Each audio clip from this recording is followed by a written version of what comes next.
নমস্কার বন্ধুরা, তাপসীস কিচেনে আপনাদের সবাইকে স্বাগত। আজকে আমার রেসিপি হলো সোয়া পোলাও। চলুন ভিডিওটা শুরু করি। সোয়া পোলাওর জন্য আমি ভাতটা আগে বানিয়ে নেবো। তার জন্য এখানে নিয়ে নিয়েছি আমি বাসমতি চাল। চালটা আমি 1 ঘন্টা আগে ভিজতে দিয়েছিলাম। আর এখানে আমি জল গরম হতে দিয়েছি, জল গরম হয়ে গিয়েছে। এবার আমি এই চালটা দিয়ে দেবো।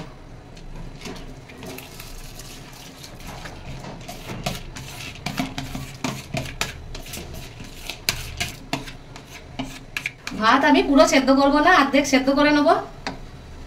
এবার আমি ঢাকা দিয়ে দেবো।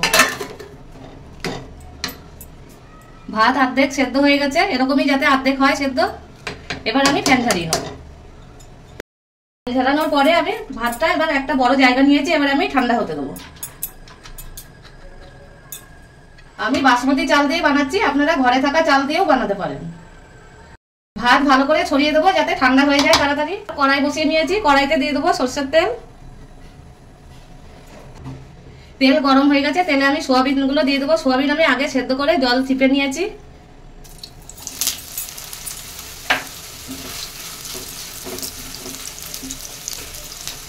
সোয়াবিন ভাজাতে দিয়ে দেবো অল্প লবণ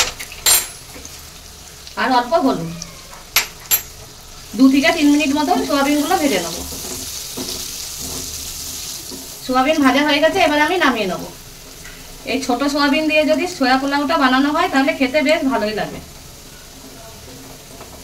কড়াইতে দিয়ে দেবো আরো অল্প সরষের তেল।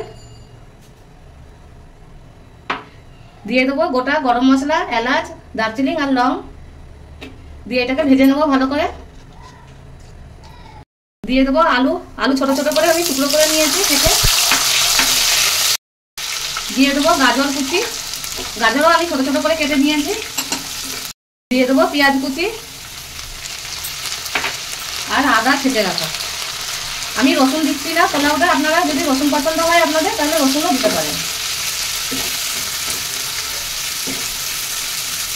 ভাজা হয়ে গেছে, এবার আমি টমেটো কুচি দিয়ে দেবো আর কাঁচা লঙ্কা কুচি আর অল্প মটর দিয়ে দেবো। এইগুলোকেও আমি ভালো করে ভেজে দেবো। ভাজা হয়ে গেছে, এবার সব আমি শুকনো মশলাগুলো দিয়ে দেবো। দিয়ে দেবো 1 চামচ জিরে গুঁড়ো, 1 চামচ ধনে গুঁড়ো, 1/2 চামচ কাশ্মীরি লঙ্কার গুঁড়ো, ঝালের জন্য একটু শুকনো লঙ্কার গুঁড়ো আর অল্প হলুদ। আর দিয়ে দেবো কিচেন কিং মশলা, সবজি মশলা বা কিচেন কিং মশলাও দিতে পারেন। আর দিয়ে দেবো স্বাদ মতন লবণ। এবার এগুলো সব মিশিয়ে নেব।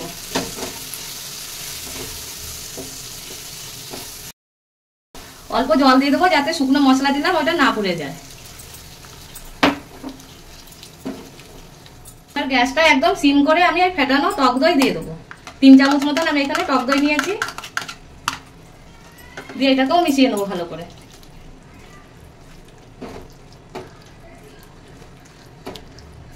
ভেজে রাখা সয়াবিন গুলো দিয়ে দেবো। দিয়ে ভালো করে আমি মিশিয়ে নেবো। যদি বাড়িতে সবজি বানাতে মন না করে তাহলে এরকম বানিয়ে খেতে পারেন। এটা ছোট থেকে বড় সবাইকেই পছন্দ আসবে। এবার সবার শেষে দিয়ে দেবো অল্প গরম মশলা। দিয়ে ভালো করে মিশিয়ে নেবো।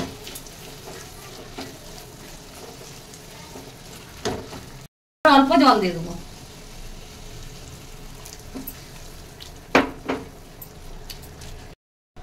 দিয়ে এই ভাতগুলো আমি দিয়ে দেবো।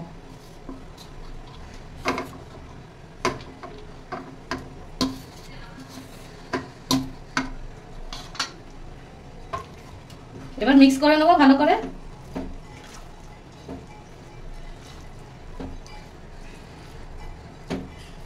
ভাতটাও আমি দিয়ে দেবো।